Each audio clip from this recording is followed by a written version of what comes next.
नमस्कार मित्रों, स्वागत है आप सभी का ओम डिजिटल स्टडी मोबाइल एप्लीकेशन और यूट्यूब चैनल पर।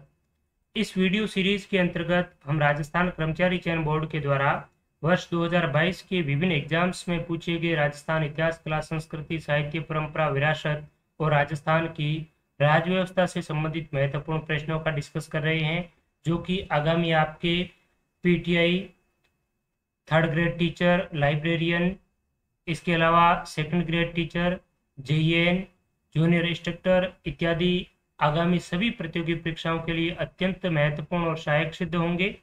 तो इन वीडियोस को आप नियमित तौर पर अवश्य देखा करें।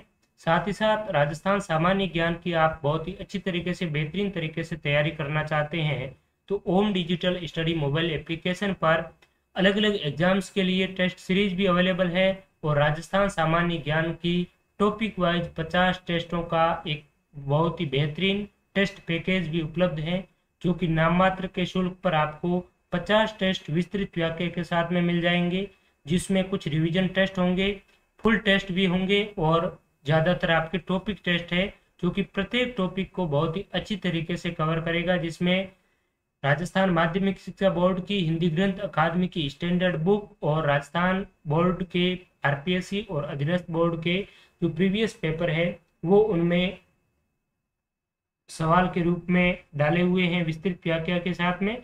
तो आप अच्छी तैयारी के लिए उनका हिस्सा है वो बन सकते हैं। तो आइए चलते हैं आज के पेपर की ओर और उनका विश्लेषण है वो स्टार्ट करते हैं। ये पेपर है कनिष्ठ अभियंता विद्युत डिप्लोमा एग्जाम 2022 का। राजस्थान कर्मचारी चयन बोर्ड ने 19 मई 2022 को इस पेपर का आयोजन है वो करवाया था। तो इस पेपर में भी 40 प्रश्न पूछे गए हैं राजस्थान इतिहास, कला, संस्कृति और कुछ प्रश्न राजस्थान की राज्य व्यवस्था से संबंधित होंगे। तो देखिए, प्रश्नों का जब हम शुरू करें उनसे पहले आप एक कॉपी और पेन भी साथ में लेकर बैठ जाएं और इनमें से मोस्टली प्रश्न हमें रिपीटेड ही मिलेंगे, जो हमने प्रीवियस सेशन में डिस्कस भी किया है। और जो टेस्ट सीरीज है टॉपिक टेस्ट, उसमें भी बहुत ही अच्छी तरीके से आपको प्रत्येक प्रश्न है वो व्याख्या सहित मिले हुए हैं। तो उनकी भी आपने अगर प्रैक्टिस की है तो सारे के सारे सवालों के जवाब आप अच्छे से दे पाएंगे। लेकिन फिर भी आप कॉपी और पेन लेकर बैठ जाएं साथ ही साथ, और इसमें जो भी फैक्ट या जो भी प्रश्न आपको कोई नया लगे, 2-4 प्रश्न नए होंगे, तो वो प्रश्न आप नोट शीट में नोट डाउन कर लीजिए ताकि रिवीजन के लिए आपकी सहूलियत रहेगी। और इन 40वें सवालों में से आप कितने सवाल सही कर पाते हैं उनको भी लास्ट में आप एवेल्यूएशन भी उनका करते हुए चलिए। तो देखिए, पहला सवाल पूछा गया है बरली शिलालेख से संबंध में कि बरली शिलालेख जो कि अशोक काल से पूर्व का माना जाता है प्राप्त हुआ। तो ये राजस्थान का प्राचीनतम शिलालेख माना जाता है, जो कि अशोक काल से पूर्व का है। 200 ईसा पूर्व का माना जाता, दूसरी शताब्दी ईसा पूर्व का माना जाता है। और ये अजमेर के भिलोत माता मंदिर से प्राप्त हुआ है। अजमेर से 36 किलोमीटर की दूरी पर एक मंदिर है जिसका नाम है भिलोत माता। तो भिलोत माता मंदिर से बरली का शिलालेख प्राप्त हुआ है। पिछले 1-2 पेपर पीछे हमने डिस्कस किया तो उसमें भी यही सवाल, सेम रिपीटेड सवाल आपसे पूछा गया था। इस शिलालेख की बात करें तो ये ब्राह्मी लिपि में लिखा हुआ शिलालेख है और वर्तमान में अजमेर का जो मैगजीन दुर्ग है, अकबर का किला है, उस अकबर के किले में राजपूताना नामक एक म्यूजियम है। उस म्यूजियम में बरली का शिलालेख है वर्तमान में भी रखा हुआ है। तो यहाँ पर राइट आंसर हो जाएगा अजमेर जिले में। नेक्स्ट है, जयपुर के शासक जय सिंह द्वितीय को सवाई की उपाधि किसने दी? औरंगजेब ने, जहांगीर ने, मुअज्जम ने, आजम ने। तो देखिए, जयपुर के शासक सवाई जो जय सिंह हैं, इनको जो सवाई की उपाधि प्राप्त हुई थी वो औरंगजेब से हुई थी। इससे पूर्व मिर्जा राजा जय सिंह, जो कि जहांगीर, शाहजहां और औरंगजेब के शासनकाल में रहे थे, 3 राजाओं के शासनकाल में सेवा की थी मिर्जा राजा जय सिंह ने। और मिर्जा राजा जय सिंह को मिर्जा की उपाधि दी थी शाहजहां ने। उसके बाद में सवाई जय सिंह आते हैं। तो सवाई जय सिंह की वाकपटुता से, वीरता से प्रभावित हुए औरंगजेब और प्रभावित होकर उन्होंने सवाई जय सिंह को सवाई की उपाधि प्रदान की कि आप जो पीछे वाला जय सिंह था उससे भी काफी बढ़कर है सवाया है, इसलिए आपको सवाई जयसिंह के रूप में संबोधित किया जाएगा। और सवाई जयसिंह के बाद वाले जितने भी आमेर के शासक हुए वो सभी अपने नाम के आगे टाइटल सवाई है वो लगाया करना शुरू कर दिया था। तो जयपुर के शासकों के नाम के जो आगे सवाई की उपाधि है वो कब से शुरू हुई, तो सवाई जयसिंह के शासनकाल से। ठीक है, तो औरंगजेब ने सवाई की उपाधि है वो प्रदान की।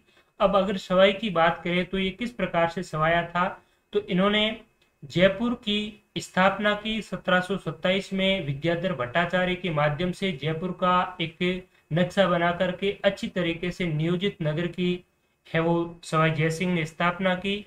जयपुर के जो नाहरगढ़ दुर्ग है ये बसाया। इसके अलावा जयपुर में जो सिटी पैलेस है और आपका जल महल है, रानी जी सिसोदिया रानी का जो महल है ये भी सवाई जयसिंह ने ही बनाया था। साथ ही साथ आपको सवाई जयसिंह के संबंध में ध्यान में रखना है कि भारत में जो 5 वेधशालाएं हैं इनका निर्माण भी सवाई जयसिंह ने करवाया था। 5 वेधशालाओं में जयपुर की जो वेधशाला है जंतर मंतर, इसे यूनेस्को की विश्व धरोहर सूची में भी शामिल किया था 2010 में, और यह सबसे बड़ी वेधशाला है। इसके अलावा इन्होंने ज्योतिष पर जयसिंह कारिका ग्रंथ है वो लिखा, और जिज मोहम्मद शाही है ये नक्षत्रों की सारणी भी सवाई जयसिंह ने बनाई थी। इसके साथ ही हमने पिछले सेशन में डिस्कस किया था कि 1734 का जो हुरडा सम्मेलन था उसका भी आयोजन सवाई जयसिंह ने ही करवाया था। सवाई जयसिंह ने ही 17 जुलाई 1734 को हुरडा नामक स्थान पे राजपूत राजाओं का एक सम्मेलन है वो बुलाया था। तो ये चीजें सवाई जयसिंह के संबंध में आपको ध्यान में रखना है। और एक महत्वपूर्ण ये तथ्य भी, 1743 में सवाई जयसिंह का निधन हो जाता है और उसके बाद में ईश्वरी सिंह शासक बनता है। और सवाई जयसिंह ने 7 मुगल शासकों का शासनकाल देखा था जो सबसे महत्वपूर्ण है। अगला प्रश्न है, वर्ष 2019 में राजस्थान की निम्न में से कौन सी झील बड़ी तादाद में पक्षियों की मृत्यु को लेकर समाचार में रही, तो ये आपकी झील थी कौन सी, सांबर झील, जो कि आपकी जयपुर नागौर में स्थित है। सांबर झील में 2019 में बड़ी संख्या में पशुओं की मृत्यु हो गई थी। जिस प्रकार से वर्तमान में लंपी डिजीज है ये गाय भैंस और हरिणों में जिस प्रकार से फैली हुई है, उसी प्रकार से बाटुलिज्म नामक एक बीमारी थी जो कि सांबर झील में हजारों की संख्या में पक्षियों को अपने मौत के आगोश में ले गई थी। नेक्स्ट सवाल है, मरु विकास कार्यक्रम में 1 अप्रैल 1999 से केंद्र और राज्य के बीच वित्तीय सहयोग का अनुपात था। ये मोस्ट रिपीटेड सवाल है, बहुत बार पूछा गया है। तो मरु विकास कार्यक्रम कब से शुरू हुआ ये एक तो पूछा जाता है। तो 1977-78 में मरु विकास कार्यक्रम और 74-75 में सूखा संभावित क्षेत्र कार्यक्रम शुरू हुआ था। तो मरु विकास कार्यक्रम जब से शुरू हुआ उस समय तो 100% केंद्र प्रायोजित कार्यक्रम था, यानी कि 100% इसकी जो फंडिंग होती थी वो केंद्र सरकार के द्वारा होती थी।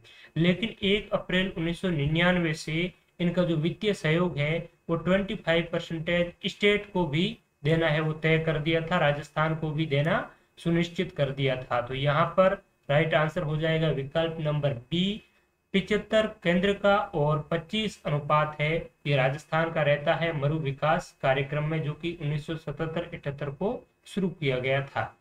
नेक्स्ट है, राजस्थान के मुख्यमंत्री को चिन्हित कीजिए।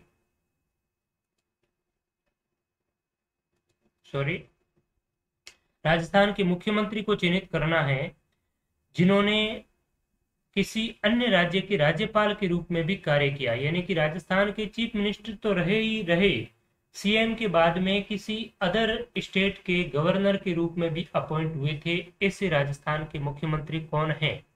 तो देखिए, बहुत ही महत्वपूर्ण इंपॉर्टेंट सवाल है, 2-3 एग्जाम्स में और भी पूछा गया है, आरपीएससी की परीक्षा में भी सेकंड ग्रेड में पूछा गया ये सवाल है। तो मुख्यमंत्री जिन्होंने राज्यपाल के रूप में कार्य किया, एक तो मोहनलाल सुखाड़िया, इसके अलावा शिवचरण माथुर और जगन्नाथ पहाड़िया। तो यहाँ पर 1, 3 और 4 यानी कि विकल्प बी हो जाएगा करेक्ट आंसर। और एक नाम आप जोड़ सकते हैं हरिदेव जोशी। ये 4 राजस्थान के ऐसे चीफ मिनिस्टर हैं जो कि मुख्यमंत्री के बाद में इन्होंने अन्य स्टेट के गवर्नर के रूप में भी पद सुशोभित किया। अगर बात करें मोहनलाल सुखाड़िया की, तो मोहनलाल सुखाड़िया राजस्थान में सर्वाधिक बार यानी कि 4 बार राजस्थान के चीफ मिनिस्टर रहे हैं और लगभग 17 साल की अवधि के साथ में सबसे अधिकतम समय तक रहने वाले राजस्थान के मुख्यमंत्री है मोहनलाल सुखाड़िया। हीरालाल देवपुरा की बात करें तो हीरालाल देवपुरा मात्र 15 दिनों की अवधि तक राजस्थान के मुख्यमंत्री रहे, यानी कि सबसे कम समय तक मुख्यमंत्री के रूप में रहे, और ये विधानसभा अध्यक्ष के पद पर भी रहे थे, लेकिन किसी भी राज्य के राज्यपाल नहीं रहे। मोहनलाल सुखाड़िया की बात करें तो सुखाड़िया किस किस स्टेट के गवर्नर है वो रहे थे, तो मोहनलाल सुखाड़िया एक तो आंध्र प्रदेश, तमिलनाडु और कर्नाटका। आंध्र प्रदेश, तमिलनाडु और कर्नाटका के आपके गवर्नर रहे हैं मोहनलाल सुखाड़िया। शिवचरण माथुर की बात करें तो शिवचरण माथुर साहब आसाम के गवर्नर रहे हैं, और जगन्नाथ पहाड़िया की तो बहुत अनोखी बात है, ये राजस्थान के प्रथम दलित मुख्यमंत्री रहे। और इन्होंने क्या किया कि एक कवि सम्मेलन हो रहा था जयपुर के रविंद्र रंगमंच पर, जिनका डिस्कस हम आगे भी करेंगे, तो उस कवि सम्मेलन में अध्यक्ष के तौर पर उपस्थित हुए थे जगन्नाथ पहाड़िया, और महादेवी वर्मा उस अध्यक्ष रविंद्र रंगमंच का जो कवि सम्मेलन हो रहा था उसमें कवयित्री महादेवी वर्मा मुख्य अतिथि थे।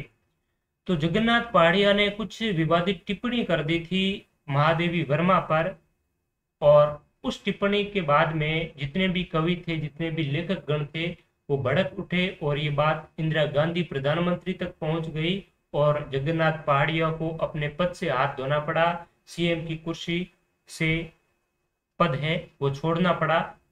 तो इसके बाद में जगन्नाथ पहाड़िया के पास में राजस्थान में मुख्यमंत्री के रूप में कोई विकल्प ही नहीं मिला, और इन्हें बिहार और हरियाणा का राज्यपाल है वो बाद में अपॉइंट किया था।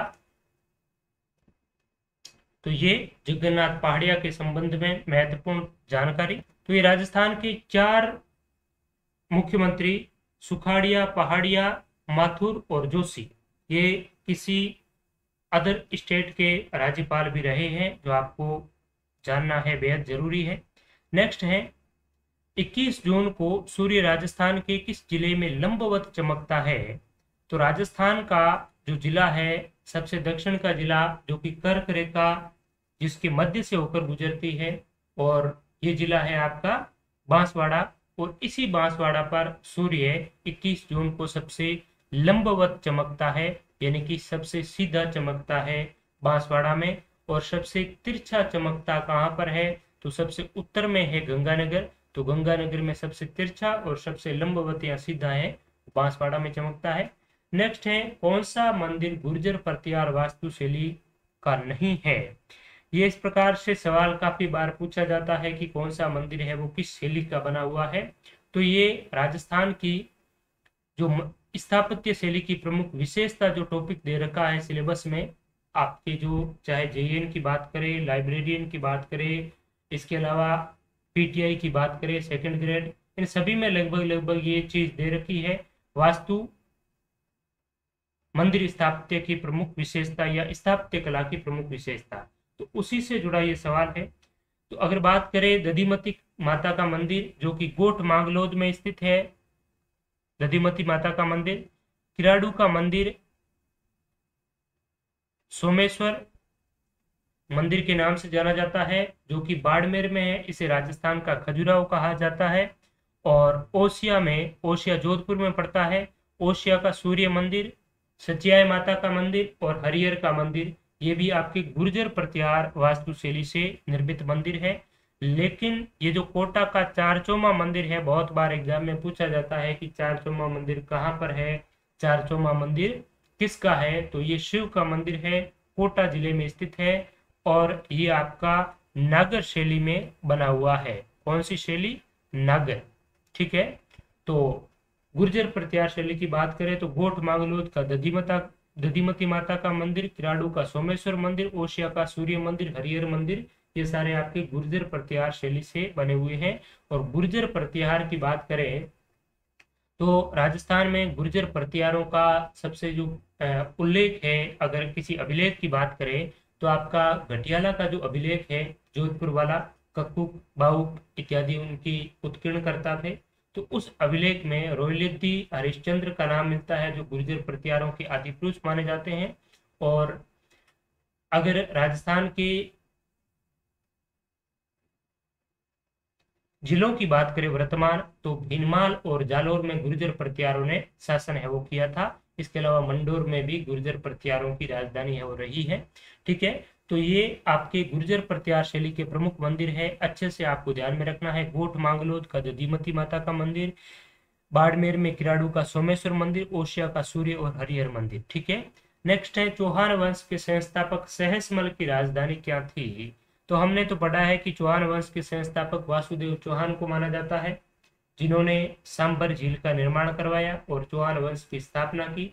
लेकिन आपके जो सिरोही के चौहान हैं उनके संस्थापक सहसमल माने जाते हैं। तो इनकी राजधानी कहाँ थी, सिरोही थी। चंद्रावती बात करें तो चंद्रावती आबू के परमारों की राजधानी थी। आबू के परमारों की राजधानी कहाँ पर थी, चंद्रावती। अचलगढ़ ये आपका सिरोही में स्थित है। यहाँ पर अचलगढ़ दुर्ग का भी निर्माण महाराणा कुंभा ने करवाया था। नेक्स्ट है राजस्थान में प्रधानमंत्री कृषि सिंचाई योजना का केंद्र एवं राज्य के बीच में वित्त पोषण कितना है। तो राजस्थान में अगर बात करें जितनी भी कृषि से संबंधित योजनाएं हैं, तो उसमें केंद्र और राज्य का वित्त पोषण है वो 60:40 है। ये आप अच्छी तरीके से गांठ बांध करके याद कर लीजिए। जितने भी लगभग 90% कृषि से संबंधित जो योजना है उसका केंद्र और राज्य का अनुपात 60:40 है राजस्थान में। ठीक है, तो यहाँ पर राइट आंसर हो जाएगा ए, 60:40। नेक्स्ट है कौन सा सुमेलित नहीं है। ये बहुत ही अच्छा सवाल है और इस प्रकार से प्रश्न है वो काफी बार पूछा गया है, राजस्थान की मृदाओं से संबंधित, सोइल से संबंधित, मिट्टियों से संबंधित। तो देखिए मध्यम काली प्रकार की जो मिट्टी है ये हाड़ौती में पाई जाती है, बूंदी, बारा, कोटा जिले में। लाल लोमी रेड जो लोए मृदा है ये डूंगरपुर, बांसवाड़ा और उदयपुर जिलों में पाई जाती है। लाल पीली मृदा है झालावाड़, कोटा बिल्कुल नहीं है। झालावाड़, कोटा में तो मध्यम प्रकार की काली मृदा है। तो यहाँ पर राइट आंसर हमारा सी हो जाएगा। भूरी रेतीली कच्छारी मिट्टी जिसे इंग्लिश में कहते हैं ब्राउन सैंडी एल्यूवियल सॉइल, ये आपकी भरतपुर और अलवर जिलों में मिलती है। तो यहाँ पर लाल और पीली मृदा पाई जाती है। यह सवाल बहुत बार रिपीट हो चुका है पहले भी, और सबसे ज्यादा गलत यही सवाल होता है, क्योंकि लाल और जो पीली मृदा है ये आपकी एक तो अजमेर जिले में, एक सिरोही, इसके अलावा भीलवाड़ा,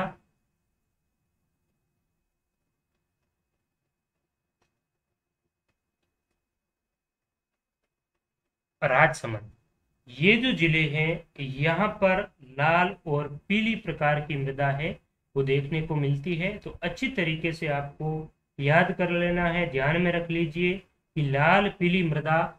एक और डिस्ट्रिक्ट का नाम साथ में याद कर लीजिए, सवाई माधोपुर। तो लाल पीली जो मृदा है सवाई माधोपुर, भीलवाड़ा, राजसमंद, अजमेर और सिरोही।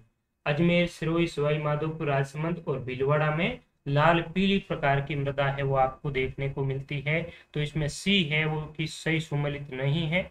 नेक्स्ट सवाल पूछा गया है कि 1908 में स्थापित राजपूताना म्यूजियम कहाँ स्थित है।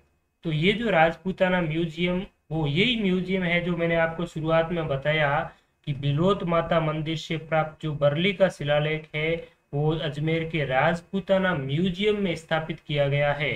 तो ये जो राजपूताना म्यूजियम है ये 19 अक्टूबर 1908 को स्थापित किया गया था। कहाँ पर, अजमेर में। और अजमेर में भी ये कहाँ पर है, जो अकबर का किला है जिसे मैगजीन दुर्ग कहा जाता है। मैगजीन दुर्ग इसीलिए कहा जाता है क्योंकि 1857 की जो क्रांति हुई थी उस क्रांति के दौरान अंग्रेजों ने शस्त्रागार जो अपने रखे थे वो इसी दुर्ग में रखे थे। इससे पहले भी ब्रिटिश शासन काल के दौरान भी यहाँ पर हथियार और शस्त्र का जखीरा है वो इसी मैगजीन दुर्ग में रखा हुआ था। ठीक है, तो अकबर ने इस किले का मरम्मत करवाया था। इसे अकबर का किला कहा जाता है। और 1615-16 के आसपास में ब्रिटेन सम्राट जेम्स प्रथम का जो राजदूत सर टॉमस रो भारत आता है और जहांगीर से ईस्ट इंडिया कंपनी को यहाँ पर स्थापित करने के संबंध में विचार विमर्श करता है, बातचीत करता है। तो सबसे पहले वो भी कौन से किले में आकर मिला था, तो इसी किले में मिला था, अकबर का किला मैगजीन दुर्ग। राजस्थान का जिब्राल्टर भी इसे ही कहते हैं। ठीक है, तो 1908 में राजपूताना म्यूजियम है, इसकी स्थापना अजमेर में हुई थी। अकबर के किले में ये राजपूताना म्यूजियम है, ये आपका बसा हुआ है। 19 अक्टूबर 1908 को इसकी स्थापना है वो होती है। नेक्स्ट सवाल,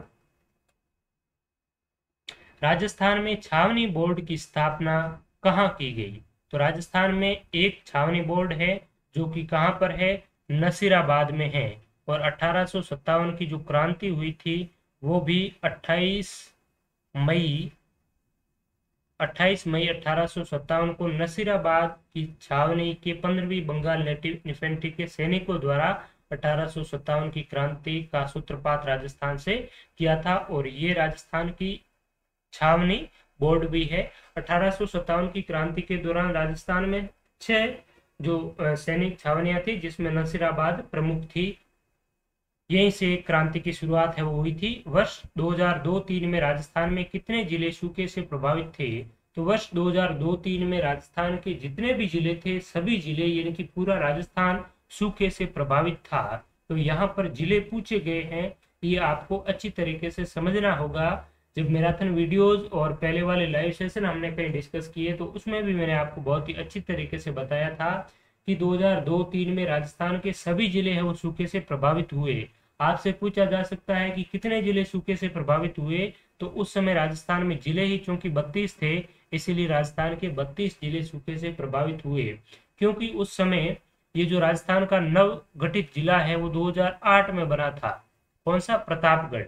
प्रतापगढ़ जिला 2008 में बना था। 2002-3 में राजस्थान में 32 जिले ही थे, तो 32 जिले ही सूखे से प्रभावित होंगे, 33 कैसे हो सकते हैं? तो यहाँ पर सी राइट आंसर हो जाएगा, 32 जिले।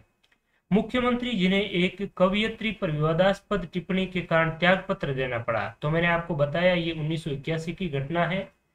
जब क्या मामला क्या हुआ था कि कवि सम्मेलन हो रहा था जयपुर के रविंद्र रंगमंच पर। रविंद्र रंगमंच आज भी थिएटर कला के रूप में काफी प्रसिद्ध है, जयपुर में स्थित है। और इसमें कवि सम्मेलन में महादेवी वर्मा जो कि छायावाद की एक प्रसिद्ध कवयित्री है, महादेवी वर्मा और जगन्नाथ पहाड़िया ने मंच साझा किया उस समय। और उसमें सुमित्रा नंदन पंत जैसे काफी बड़े बड़े जो कवि हैं वो भी इसमें कवि और लेखक है, वो निराला जी, सुमित्रानंदन पंत इत्यादि उसमें सम्मिलित थे। तो जब अध्यक्ष के रूप में भाषण दे रहे थे जगन्नाथ पहाड़िया जी, और जगन्नाथ पहाड़िया ने सामान्य भाषा में बोलचाल में कहा कि महादेवी वर्मा जी पता नहीं किस प्रकार की कविताएं हैं वो लिखती हैं, हमें समझ में ही नहीं आ रही। और वर्तमान के जो कवि है वो इस प्रकार से बहुत ही अटपटी जो भाषाएं हैं उनका प्रयोग कर रहे हैं। सीधे सादी भाषा में अपनी कविता है वो विचार है वो अभिव्यक्त करने चाहिए ताकि आम लोगों को भी समझ आ सके। और मैंने जगन्नाथ पहाड़िया ने कहा कि मैंने इनकी कविताएं काफी बार पढ़ी है लेकिन मुझे तो कुछ भी समझ में नहीं आया।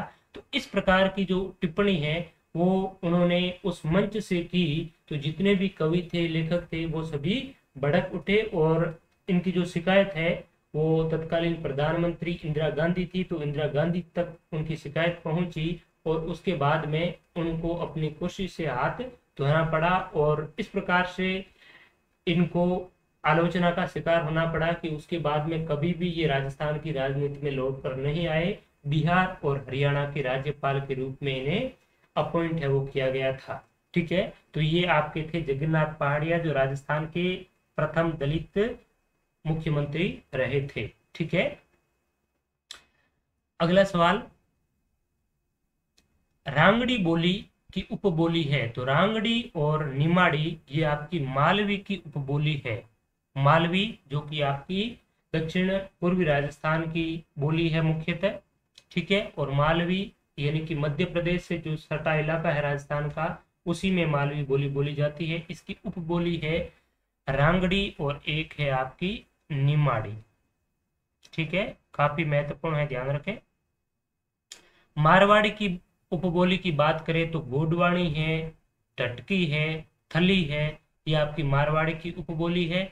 और पश्चिमी मारवाड़ी का विशुद्ध साहित्यिक रूप है, उसे कहा जाता है डिंगल। आपको कमेंट करके बताना है कि डिंगल का हीरोज किस साहित्यकार, किस कवि को कहा जाता है डिंगल का हीरोज, आप कमेंट करके बताएंगे। मेवाती बोली की उपबोली अहिरवाटी है, आपको अच्छे से ध्यान में रखना है।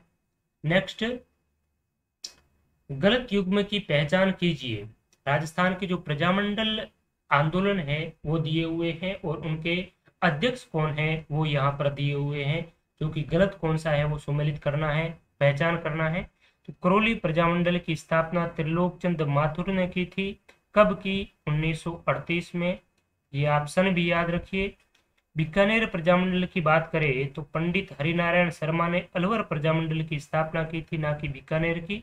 तो बीकानेर प्रजामंडल की स्थापना एक तो 1935 में कोलकाता में हुई थी, और उसके बाद में 1936 में मगराम वैद्य और रघुवर दयाल ने बीकानेर में आकर भी बीकानेर प्रजामंडल की स्थापना की। तो बीकानेर प्रजामंडल की स्थापना किसने की? तो आपको नाम ध्यान में रखना है, मगाराम वैद्य ने, ठीक है। एक तो भरतपुर प्रजामंडल की स्थापना राजस्थान से बाहर हुई थी, रेवाड़ी में हुई थी। और बीकानेर प्रजामंडल की स्थापना भी राजस्थान से बाहर कोलकाता में हुई थी, ठीक है। मेवाड़ प्रजामंडल की स्थापना की बात करें तो 24 अप्रैल 1938 को बलवंत सिंह मेहता के निवास पर मेवाड़ प्रजामंडल की स्थापना हुई, जिनके प्रथम अध्यक्ष बलवंत सिंह मेहता को बनाया गया था। झालावाड़ प्रजामंडल की बात करें तो 1946 में झालावाड़ प्रजामंडल की स्थापना मांगीलाल भावे की अध्यक्षता में हुई थी, ठीक है। और पंडित हरिनारायण शर्मा ने 1938 में अलवर प्रजामंडल की स्थापना है वो की थी। नेक्स्ट सवाल, किस देशी रियासत ने विलय पत्र पर सर्वप्रथम हस्ताक्षर किए? तो विलय पत्र पर जब राजस्थान का और संपूर्ण भारत की 565 देशी रियासतों का सरदार पटेल की सूझबूझ से विलय हो रहा था, तो उस समय राजस्थान के कुछ शासक आनाकानी भी कर रहे थे, विलय पत्र पर हस्ताक्षर करने से पीछे भी हट रहे थे, और कुछ शासक ऐसे भी थे जो कि सबसे पहले हस्ताक्षर करने को आतुर भी थे। तो उसमें बीकानेर का जो शासक था शार्दुल सिंह, उन्होंने सबसे पहले विलय पत्र पर हस्ताक्षर कर दिए थे 7 अगस्त 1947 को। और बांसवाड़ा का एक शासक था जिसका नाम है चंद्रवीर। बांसवाड़ा का चंद्रवीर सिंह ने हस्ताक्षर करने से काफी हिचकिचाहट की, और जब अंततः उनसे सिग्नेचर करवाया विलय पत्र पर, तो उन्होंने कहा था, मैं अपने डेथ वारंट पर हस्ताक्षर कर रहा हूं, मैं अपने डेथ वारंट पर हस्ताक्षर कर रहा हूं। ये किसने कहा था? देशी रियासतों के विलय पत्र पर हस्ताक्षर करते समय बांसवाड़ा के शासक चंद्रवीर सिंह ने, ठीक है। नेक्स्ट, राजस्थान की जो वाइल्ड लाइफ जो सेंचुरी है और डिस्ट्रिक्ट है वो आपको यहाँ पर सुमेलित करने हैं। तो सुंधा माता, यहाँ राजस्थान का प्रथम रोपवे भी स्थापित किया गया है। तो सुंधा माता कहाँ पर है? जालोर सिरोही में है। एक में डी हो जाएगा, सब एक और दो में है, यानी कि सी और डी तो कट जाएंगे। गुड़ा विष्णुयान की बात करें तो गुड़ा विष्णुयान जोधपुर में है, दो में सी है, सभी में है, इसमें भी है, इसमें भी है। गोगिलाव की बात करें तो गोगिलाव आपका नागौर में है, तो गोगिलाव बी, यानी कि राइट आंसर हमारा बी हो जाएगा। और बीड है ये आपका झुंझुनू में है, ठीक है। 4 में ए, यानी कि बी इसका राइट आंसर है। और राजस्थान में सबसे अधिक जो वन है वो उदयपुर में है, सबसे कम है, न्यूनतम है वो चूरू में है। कौन सी नदी राजस्थान के आंतरिक प्रवाह तंत्र से संबंधित नहीं है? राजस्थान की अगर नदी तंत्र की बात करें तो उनको 3 भागों में डिवाइड किया गया है। बंगाल की खाड़ी का प्रवाह तंत्र, अरब सागर का अपवाह तंत्र और आंतरिक अपवाह तंत्र जिसे इनलैंड ड्रेनेज सिस्टम कहते हैं, लगभग 60% जो भाग है वो आंतरिक अपवाह तंत्र के अंतर्गत आता है। तो इसमें जो डाई नदी है ये आपकी बनास की सहायक नदी है, आंतरिक अपवाह तंत्र का हिस्सा नहीं है। कांतली, काकनी, रूपनगढ़, खारी, खंडेला, मेंढा ये सारी की सारी आपकी आंतरिक अपवाह तंत्र की नदियां हैं। अगर राजस्थान की बात करें तो पूर्णतः राजस्थान में बहने वाली राजस्थान की सबसे लंबी आंतरिक अपवाह तंत्र वाली नदी है वो कांतली है। खंडेला की पहाड़ियां सीकर से इसका उद्गम होता है। इसके अलावा राजस्थान की सबसे बड़ी जो आंतरिक अपवाह तंत्र वाली नदी है उसका नाम है घग्गर, जिसे मृत नदी के नाम से भी जाना जाता है। ठीक है। काकनी ये आपकी जैसलमेर में बहती है। मेंढा, रूपनगढ़, खारी, खंडेला ये 4 नदियां हैं, ये सांबर झील में आकर अपना जल है वो उड़ेलती है। तो ये आपकी राजस्थान के नदी तंत्र के संबंध में जानकारी है, अच्छे से ध्यान में रखना है। नेक्स्ट सवाल है, डग गंगधार उच्च भूमियां अवस्थित है। तो डग गंगधार की जो उच्च भूमियां हैं ये आपकी लोकेटेड है हाड़ौती पठारी प्रदेश में। ठीक है, हाड़ौती के पठारी प्रदेश में है। नेक्स्ट, मुकाम प्रसिद्ध है। तो मुकाम क्यों प्रसिद्ध है? तो मुकाम प्रसिद्ध है बिश्नोइयों के लिए। यहाँ पर बिश्नोइयों का क्या है? तो बिश्नोई संप्रदाय के संस्थापक गुरु जाम्बोजी हुए थे। गुरु जाम्बोजी का जन्म हुआ था इसी मुकाम तालवा नामक स्थान पे। मुकाम को तालवा भी कहा जाता है। सॉरी, जाम्बोजी का जन्म जो हुआ था वो पीपासर नागौर में हुआ था। नागौर जिले के पीपासर गांव में जाम्बोजी का जन्म हुआ था 1508 में। और इन्होंने अपना प्राण जो त्यागा था वो लालासर नामक स्थान पे त्यागा था। लालासर, जो लालासर शास्त्री के नाम से प्रसिद्ध है, बीकानेर में है। इन्होंने यहाँ पर देहावसन के बाद में इनकी जो समाधि है वो मुकाम में दी गई थी। तो मुकाम बिश्नोइयों का प्रसिद्ध धार्मिक स्थल है, जो गुरु जाम्बोजी का समाधि स्थल है, जिसे मुक्तिधाम मुकाम और तालवा के नाम से जाना जाता है। तो जाम्बोजी के संबंध में महत्वपूर्ण जो स्थान है वो आप ध्यान में रखिए। पीपासर गुरु जाम्बोजी की जन्म स्थली है। संबराकल जोरा जो कि बीकानेर में है, यहाँ पर गुरु जाम्बोजी ने बिश्नोई संप्रदाय का प्रवर्तन किया। लालासर में गुरु जाम्बोजी की निर्वाण स्थली है और मुकाम है ये गुरु जाम्बोजी का समाधि स्थल है। ठीक है, तो यहाँ पर बी राइट आंसर है बिश्नोइयों के लिए। और बिश्नोई संप्रदाय है ये हरे वृक्ष और पर्यावरण संरक्षण और जीव दया के लिए विश्व प्रसिद्ध है। नेक्स्ट है, राजस्थान में कौन सा तत्लोक वाद्य यंत्र नहीं है? रावण हत्ता, रवाज, भपंग और मांदल। तत्लोक वाद्य यंत्र ऐसे म्यूजिकल इंस्ट्रूमेंट होते हैं जो कि तार के सहायता से ध्वनि उत्पन्न करते हैं। लेकिन यहाँ पर जो मांदल है ये आपका मांदल, जिसे मृदंग भी कहते हैं, ये चमड़े से बना हुआ होता है, खाल से बना हुआ होता है। इसलिए ये किस प्रकार का वाद्य है? अवनद प्रकार का वाद्य है। ठीक है, चमड़े से ध्वनि उत्पन्न करता है, चमड़े से निर्मित होता है। ठीक है, तो मांदल है ये अवनद वाद्य है। पपंग, रवाज, रावण हत्ता ये आपके किस प्रकार से लोकवाद्य हैं? तंत्र लोकवाद्य या तत्व लोकवाद्य है। नेक्स्ट है, कौन सा कृषक आंदोलन भील जनजाति से संबंधित है? तो नीमू चना, भगत, जकात और मेवाड़ पुकार। तो यहाँ पर भगत जो आंदोलन है ये आपका वांगड़ प्रदेश में डूंगरपुर, बांसवाड़ा और उदयपुर में गोविंद गिरी और सुरजी भगत किसने चलाया था? गोविंद गुरु और एक नाम है सुरजी भगत। भगत आंदोलन के प्रणेता माने जाते हैं। और 17 नवंबर 1913 का जो मानगढ़ धाम हत्याकांड हुआ था वो भी इसी भगत आंदोलन का ही एक पार्ट था, इसी आंदोलन का एक हिस्सा था। तो भगत पंथ की भी स्थापना गोविंद गुरु ने की थी और सुरजी भगत और गोविंद गुरु ने मिलकर भगत आंदोलन है वो वांगड़ में चलाया था। ये भील जनजाति से संबंधित आंदोलन है।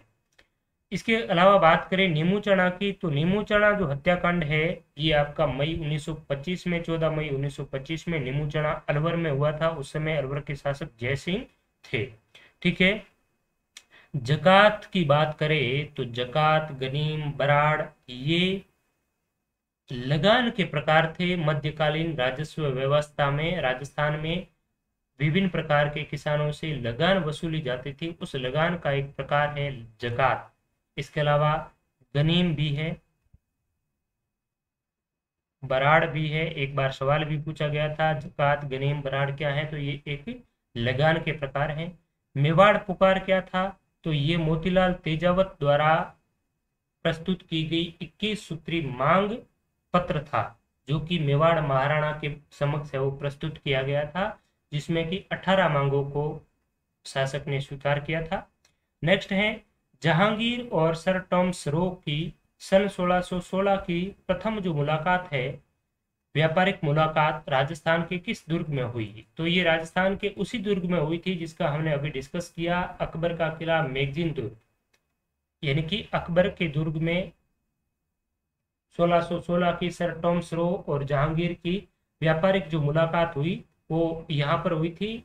सर टॉमस रो जेम्स प्रथम के राजदूत थे, जो कि ब्रिटेन से यहाँ आए थे और भारत में ईस्ट इंडिया कंपनी की स्थापना के उद्देश्य से यहाँ आए थे। और उस समय भारत के शासक थे जहांगीर, तो जहांगीर से उन्होंने अजमेर स्थित अकबर के किले में मुलाकात की और जहांगीर ने उन्हें व्यापार की अनुमति दी। और धीरे धीरे व्यापार करते करते राजस्थान सहित पूरे भारत में इन्होंने आधिपत्य है वो जमा लिया था, जो कि 1947 में देश है वो आजाद हुआ कई संघर्षों को झेलते हुए। ठीक है, तो यहाँ पर सी राइट आंसर हो जाएगा अकबर का किला अजमेर। लकड़ी के बने देव विमान जिनकी देव झूलनी एकादशी पर झांकी निकाली जाती है, उसे क्या कहा जाता है, तो ये जो देव विमान है उसे कहा जाता है बेवाण। ठीक है, तो लकड़ी के बने देव विमान जिनकी देव झूलनी एकादशी पर झांकी निकाली जाती है उसे कहते हैं बेवाण। बी राइट आंसर हो जाएगा। नेक्स्ट है भील जनजाति की स्त्रियां द्वारा पहने जाने वाला लंबा घाघरा जिस नाम से जाना जाता है वह है, तो राजस्थान की जनजाति और राजस्थान के पारंपरिक जो वेशभूषाएं हैं, राजस्थान की संस्कृति है, उससे संबंधित सवाल है, आपसे पूछा गया है। तो भील जनजाति की स्त्रियां लंबा घाघरा पहनती है उसे कहते हैं कछाबू। बी इसमें राइट आंसर हो जाएगा।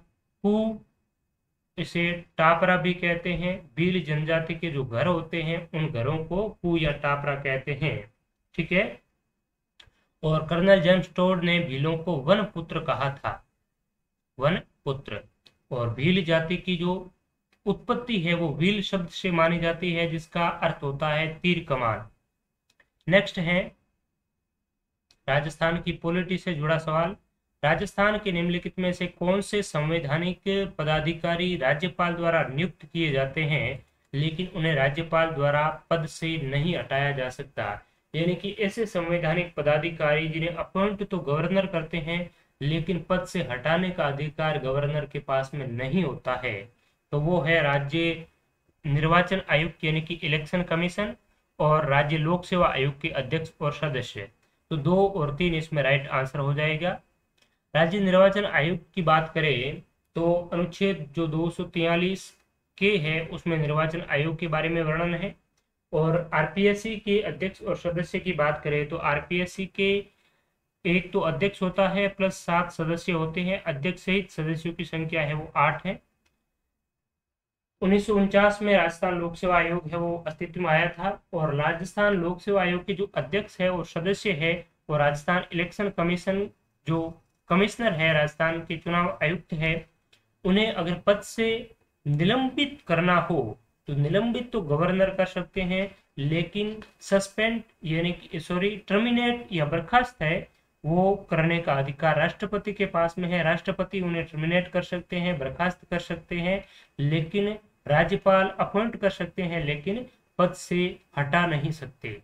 तो यहाँ पर बी राइट आंसर हो जाएगा। महाधिवक्ता को राज्यपाल अपॉइंट भी करता है और हटा भी सकता है। नेक्स्ट, किसकी अध्यक्षता में मीणा जनजाति का एक विशाल सम्मेलन अप्रैल 1944 में नीम का थाना में आयोजित हुआ। तो मीणा जनजाति का एक विशाल सम्मेलन है मुनि मगन सागर जी की अध्यक्षता में 1944 में नीम का थाना सीकर में मीणा जनजाति का एक विशाल सम्मेलन है वो आयोजित हुआ, जिसमें मीणा जनजातियों पर जो विशेष प्रकार के अलग अलग पेशा एक्ट वगैरह लगे हुए थे, तो उनके विरोध में यहाँ पर मणि मगन सागर जी की अध्यक्षता में एक विशाल सम्मेलन है वो आयोजित हुआ था। तो ये सवाल आपसे दूसरे रूप में भी पूछा जा सकता है कि मीणा जनजाति का एक जो विशाल सम्मेलन है वो मुनि मगन सागर की अध्यक्षता में कहाँ आयोजित हुआ? तो आयोजित हुआ था नीम का थाना सीकर में। कब आयोजित हुआ? तो अप्रैल 1944 में। तो 2-3 सवाल एक ही सवाल से आपके अच्छे से कवर होते हैं, और ये सवाल काफी बार पहले भी रिपीट हो चुका है, तो अच्छी तरीके से ध्यान में रखिए। मुनि मगन सागर, नीम का थाना और अप्रैल 1944। विश्व पर्यटन दिवस, टूरिज्म डे है, वर्ल्ड टूरिज्म डे, ये कब सेलिब्रेट किया जाता है? तो 27 सितंबर को प्रतिवर्ष विश्व टूरिज्म डे मनाया जाता है, और 25 जनवरी को राष्ट्रीय पर्यटन दिवस। आपसे पूछा जाए कि राष्ट्रीय पर्यटन दिवस प्रतिवर्ष कब मनाया जाता है? 25 जनवरी को। और इस समय राष्ट्रीय पर्यटन दिवस की थीम थी आजादी का अमृत महोत्सव। ठीक है, तो विश्व पर्यटन दिवस 27 सितंबर को और राष्ट्रीय पर्यटन दिवस 25 जनवरी को, और 25 जनवरी को राष्ट्रीय मतदाता दिवस के रूप में भी मनाया जाता है। तो आपको ये जो सवाल है ये इसलिए पूछा गया है क्योंकि जो राजस्थान का पर्यटन है ये आपके सिलेबस में दे रखा है, और पर्यटन से जुड़ा हुआ ये सवाल आपसे पूछा गया है। अविका कवच योजना का संबंध किस पशु से है? तो अविका कवच योजना है ये आपकी भेड़ से संबंधित है। ठीक है, नेक्स्ट है कौन सा बांध सही सुमेलित नहीं है? जिला और बांध यहाँ पर दे रखा है। तो पांचना जो बांध है ये आपका करौली में है, बिल्कुल सही है, कंक्रीट से बना हुआ बांध है। और मेजा बांध भीलवाड़ा में है कोठारी नदी पर।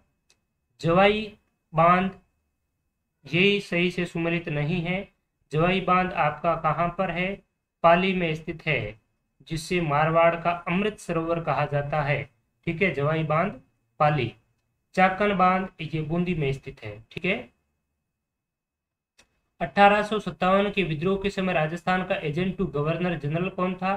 तो ये था जॉर्ज पैट्रिक लॉरेंस। 1857 की क्रांति के समय राजस्थान का एजेंट टू गवर्नर जनरल था जॉर्ज पैट्रिक लॉरेंस। ठीक है, ये इसमें ध्यान रखना है। और क्रांति की शुरुआत कहाँ से और कब हुई? 28 मई 1857 को नसीराबाद छावनी से 1857 की क्रांति की शुरुआत होती है। ठीक है, दयाराम साहनी, नीलरत्न बनर्जी एवं कैलाशनाथ दीक्षित की किस सभ्यता के उत्खनन में मुख्य भूमिका रही? तो यहाँ पर विराट जो सभ्यता है जयपुर में स्थित है। विराट, जिसे प्राचीन काल में विराट नगर के नाम से जाना जाता था, और मत्स्य जनपद की राजधानी हुआ करती थी विराटनगर। तो विराट की जो सभ्यताएं हैं उनका उत्खनन कार्य है वो किया था दयाराम साहनी ने। DR साहनी भी से इन्हें कहते हैं, नीलरत्न बनर्जी और कैलाशनाथ दीक्षित ने। आहड़ सभ्यता की बात करें तो आहड़ सभ्यता के संबंध में आपको ध्यान में रखना है रत्नचंद्र अग्रवाल, हंसमुख धीरज सांकलिया। ठीक है, तो ये आहड़ सभ्यता से संबंधित है। गिलुंड सभ्यता की बात करें तो गिलुंड सभ्यता बनास सभ्यता है। ठीक है, और बीबी लाल ने इस सभ्यता को खोज निकाला था, जो कि आपकी गिलुंड राजसमंद में स्थित है। और बागोर सभ्यता VN मिश्र ने बागोर सभ्यता की खोज की। और बागोर सभ्यता में पशुपालन के प्राचीनतम साक्ष्य है वो प्राप्त होते हैं, आपको ध्यान में रखना है। नेक्स्ट सवाल राजस्थान की स्थिति और विस्तार से संबंधित है कि कौन सा कथन राजस्थान के बारे में सत्य है?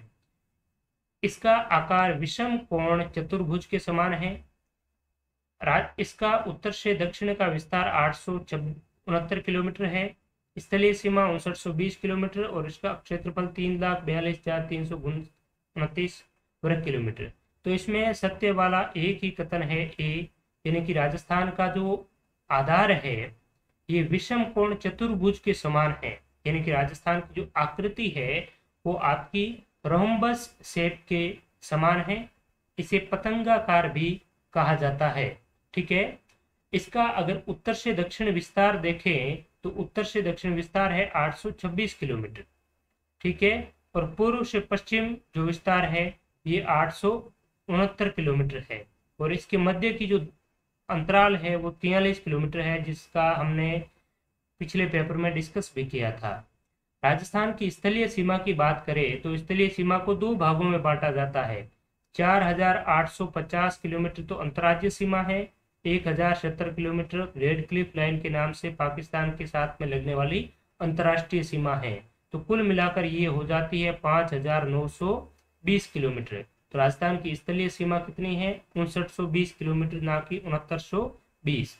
राजस्थान का अगर क्षेत्रफल की बात करें तो 3,42,239 वर्ग किलोमीटर है, और यहाँ दिया हुआ है 329, जो कि गलत है।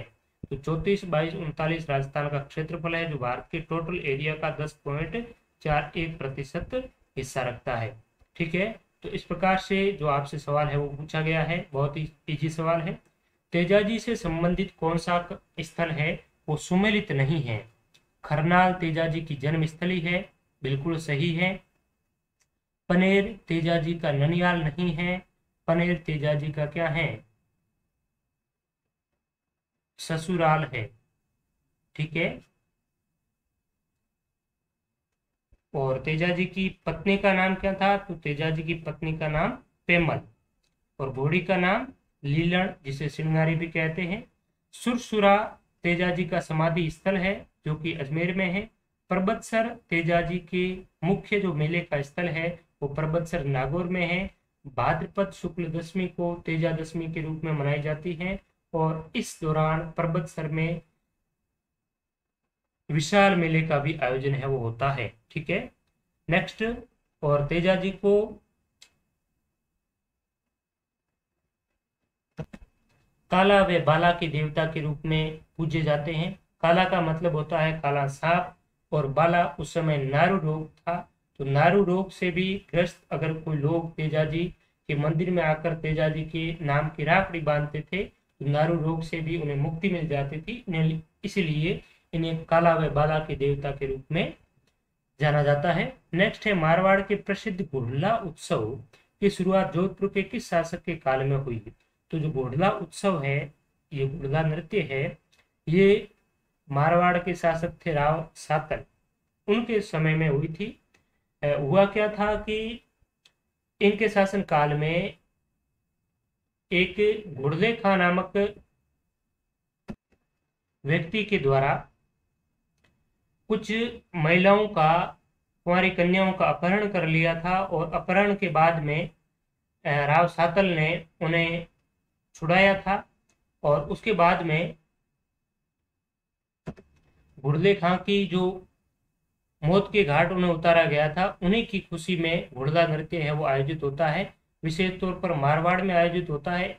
इस नृत्य में क्या होता है कि एक मटका लाया जाता है और मटके के छिद्र किए जाते हैं। छिद्रित मटके में दीपक जला करके नृत्य किया जाता है, तो उसे ही घुड़ला नृत्य कहते हैं। और काफी बार सवाल भी पूछा जाता है राजस्थान के त्योहारों के संबंध में कि घुड़ला त्योहार या घुड़ला नृत्य है ये कब आयोजित होता है? तो घुड़ला नृत्य चैत्र कृष्ण अष्टमी से लगा करके चैत्र शुक्ल तृतीय तक चलता है, ठीक है। तो ये किसके शासन काल में शुरू हुआ था? राव सातल के शासन काल में। नेक्स्ट है, गिलुंड सभ्यता किस नदी के किनारे फैली हुई है? तो गिलुंड सभ्यता है ये आपकी माही, सरस्वती, बेड़च, बनास। मैंने अभी आपको बताया कि गिलुंड सभ्यता बीबी लाल ने इस सभ्यता की है वो पता लगाया था, उत्खनन कार्य किया था, और ये आपकी बनास सभ्यता के नाम से भी जाना जाता है।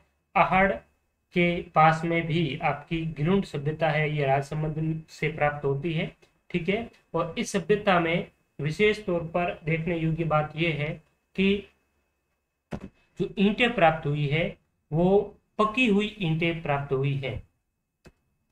यानी एक बार सवाल भी पूछा गया था कि जो आहड़ की सभ्यता है, उस आहड़ की सभ्यता में जो ईंटें प्राप्त हुई है वो आग में पकाई हुई ईंटों का उपयोग नहीं हुआ था आहड़ सभ्यता में, जबकि गिलुंड में प्रचुर मात्रा में पकी हुई ईंटों का प्रयोग है वो देखने को मिला है, ठीक है। तो यहाँ पर गिलुंड सभ्यता राजसमंद में स्थित है, अच्छी तरीके से ध्यान में रखना है। इसे बनास सभ्यता के नाम से भी जाना जाता है।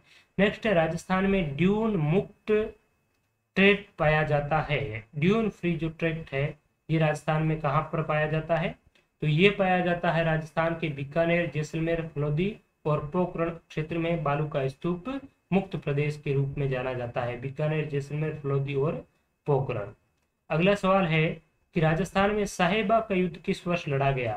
तो साहेबा का युद्ध, इसे पाहेबा का युद्ध भी कहते हैं, और ये कहाँ पर है? ये मारवाड़ के जोधपुर में लड़ा गया था। ये लड़ा गया था 1541-42 में। किसके मध्य? माल हशमत वाला शासक जोधपुर के राव मालदेव और बीकानेर के राव जेत सिंह। बीकानेर के राव जेत सिंह और राव मालदेव के मध्य पाहेबा या साहेबा का युद्ध लड़ा गया। और इस युद्ध से संबंधित इसीलिए इतना सवाल पूछा जाता है क्योंकि बीकानेर का मालदेव भी बहुत ही प्रतापी शासक था, और जोधपुर का मालदेव और बीकानेर का राव जेत सिंह भी काफी महत्वपूर्ण और प्रतापी शासक था। तो राव जेत सिंह की मृत्यु हो गई थी इसी पाहेबा के युद्ध में। राव जेत सिंह वीर गति को प्राप्त हुए थे, इसीलिए काफी बार ये महत्वपूर्ण भी है और सवाल भी पूछा जाता है। तो पाहेबा का युद्ध, जिसे साहेबा का युद्ध भी कहते हैं, 1541-42 में मालदेव और जेत सिंह के मध्य लड़ा गया था। नेक्स्ट है कवि एवं चित्रकार नागरीदास के रूप में कौन प्रसिद्ध हैं? तो नागरीदास के रूप में प्रसिद्ध हैं किशनगढ़ के राठौड़ शासक राजा सावंत सिंह।